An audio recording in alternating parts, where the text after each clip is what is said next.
Hi everyone, it's Quickie Baby and welcome back to World of Tanks, and this time we got the pleasure of watching Hannes playing in the Tier 10 Soviet medium tank. It is the Object 430U. Now, this vehicle has been out in the game for several months now, and it's still having a big impact. I personally think it's the strongest Tier 10 Soviet medium tank. But that doesn't mean that it's the most fun one to play, especially for me. Personally, I love the Object 140. I just love its well-rounded nature, its extra degree of gun depression, the way that its DPM is higher and its gun just feels more dependable than the 430U. But this thing is just raw power in the form of a Soviet medium tank. It may not be the fastest, but it does have some fantastic frontal hull armor. 160mm on the upper plate means that a lot of players who auto-aim at this tank or just don't take the time to aim or just simply miss the lower plate will be ricocheting off it again and again and again. Its side armor is also 90mm thick. That's better than quite a few medium tanks have for their frontal armor, really. And that allows you to over-angle the vehicle and still be able to pull off ricochets down the side.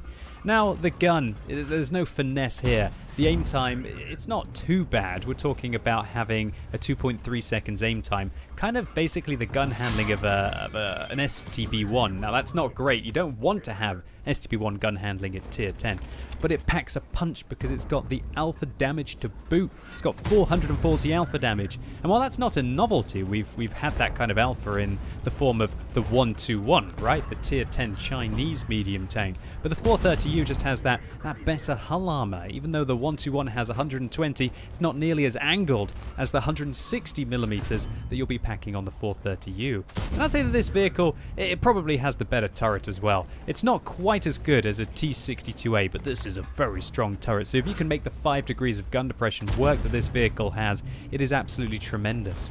Now obviously, one of the natural counters for the Object 430U will be artillery, and that's why Hannes has got such a fortunate situation here that there are no artillery on the enemy team, and so this is the dream position on this map if there are no artillery. Obviously completely open. You're going to get splashed from artillery here, you're going to get splashed from artillery there, but if they don't, then it's just beautiful, this position. You can work it with only 5 degrees of gun depression, keep your tank hull down, only expose your turret, and quite often the enemies, if you can dominate this location, will kind of get pincered here. And it's very awkward to fight from here. You can kind of dig in, but the vehicle that's located in Hannes' position can just advance around the corner and really control the engagement and just put in shot after shot after shot, and already up to 2,500 damage nearly. And while no kills have been secured, it looks like this T62A realizes that you just can't stay there. You're going to be pressured from the vehicle below. And will Hannes pick up their first kill on the T62A? There you go, right through this side of the vehicle, and the first kill for Hannes' team. Now onto the 430U. That's the baby vehicle that leads on into this, and that's by no means a weak Tier 9 Soviet medium tank either.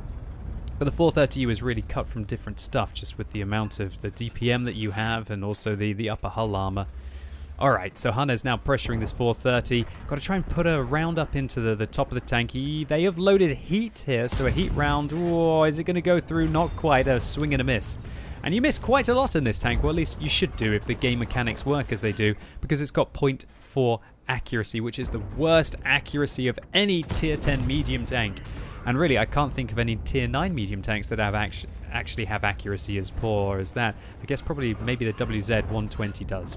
Alright, so next contender stands up. The E-100 advances to try and flank Hannes, although it's a little bit too late. If the E-100 had done this just a little bit earlier, then he would have been able to shoot Hannes in the back, and the medium tanks that were pressuring them from above would have been able to pincer Hannes. However, E-100 now is getting pincered by Hannes, so the tables have turned on the Tier 10 German heavy tank. Now the mouse on Hannes' team seems to want to try and push around the corner, but not quite, because there's a 705 and a T10 that's going to be locking them down. And I like what Hannes is doing. He's been very patient, waiting for the E-100 to make a mistake, come down, put around for 420 damage into the side of the E-100's turret, and now this is where you can go into close quarters combat in the 430U. And this is the vehicle in its environment. You've got enough armor, and whoa, T10 just manages to shoot the WZ above, and Hannes, I'm not sure if Hannes has realized about the T10. Looks like he has now. Okay, so the T10 comes around the corner. Now Hannes has to finish off the T10 surely, because he's not going to be able to kill the E-100 in a single shot. Great target selection, and this is turning into quite a frenetic brawl.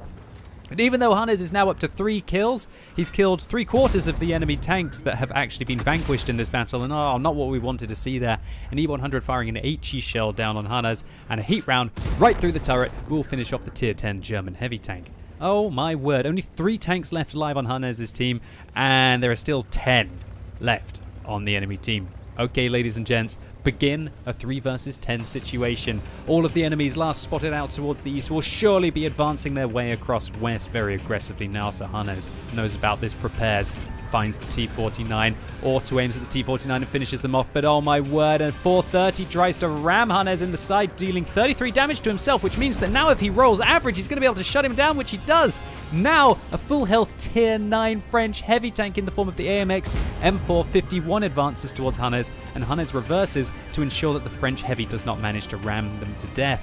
And Hannes now just bullying this AMX M451. This is just perfect play right now, using the mobility of the vehicle, swinging left, swinging right, changing ammunition types to armor piercing to be able to also damage and track the AMX. Now get up behind, spot the T-30, keep running, force the T-30 to miss, now turn around and go after the T-30. Oh my word, Hannes, how long can you keep this up for, man? You've already turned it down from a 3 versus 10 now into is that a 3 versus 5? Okay, a 3 versus 5. This is crazy. Now Hannes has the Christian side hug against the T-30 here, and the T-30 doesn't seem to be turning his turret and his tracks the same way, so Hannes punishes the mistakes, shuts them down, and wow, up to 9,200 damage and 8 kills. Just perfect plays here, using all of the strengths of the vehicle.